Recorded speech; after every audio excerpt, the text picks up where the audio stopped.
আসসালামু আলাইকুম রহমতুল্লাহ বারাকাতু। আজ এসেছি ব্রাহ্মণবাড়িয়া বানসারামপুর থানার বানসারামপুর অর্থাৎ আমাদের যে থানাটা সেখানে দশানী গ্রামে মিট খোলাতে এসেছি। দেখুন যে এইখানে আমাদের এই অন্য জায়গা থেকে কিন্তু ইট আনতে হয় না। আমাদের এই বানসারামপুরবাসী বিশেষ করে এই যে এইখানে কিন্তু ইট তৈরি হচ্ছে এবং তৈরি তারা করছেন। আমি দেখাতে চেষ্টা করছি ইনশাল্লাহ তারা কিভাবে ইট তৈরি করছেন।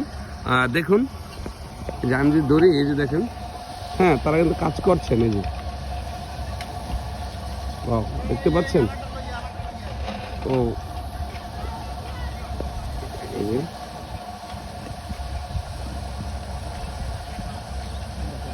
এই যে যারা কাজ করতেছেন আসলে যে হ্যাঁ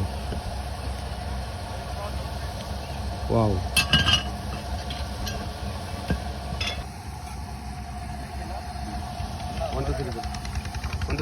এটা দিয়ে কি করেন? এটা দিয়ে বালু না?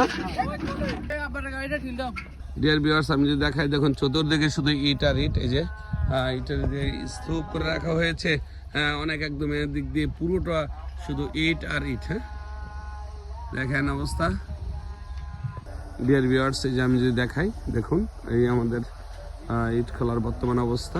ঠিক আছে, এ টু জেড দেখাতে চেষ্টা করছি। হ্যাঁ ভাইয়া, বাড়ি কই আপনাদের? সাতক্ষীরা না? এটা কি করতেছেন? এই মাটিটাতে কি হবে? ইট না? কয় ঘন্টা ডিউটি?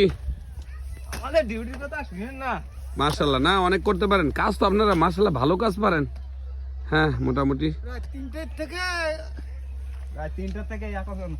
কাজ করতেছেন ইনশাল্লাহ।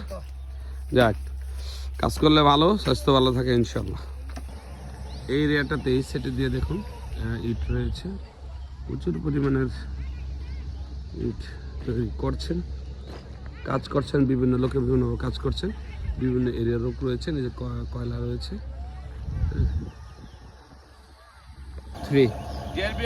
এই যে এখানে দেখুন কত বড়, হ্যাঁ একদম অনেক উঁচু এটা বানানো হয়েছে, কারণ এখানে ইট পুরানো হয় তো, যার কারণে এই জিনিসটা লাগে। আমি যদি দেখাতে চাই, এই জিনিসটা দেখুন অনেক উঁচু। হ্যাঁ এই কাজ করছেন এখানে ভাইয়েরা। তো আমি পুরোটা দেখার চেষ্টা করছি ইনশাল্লাহ, আপনারা দেখুন।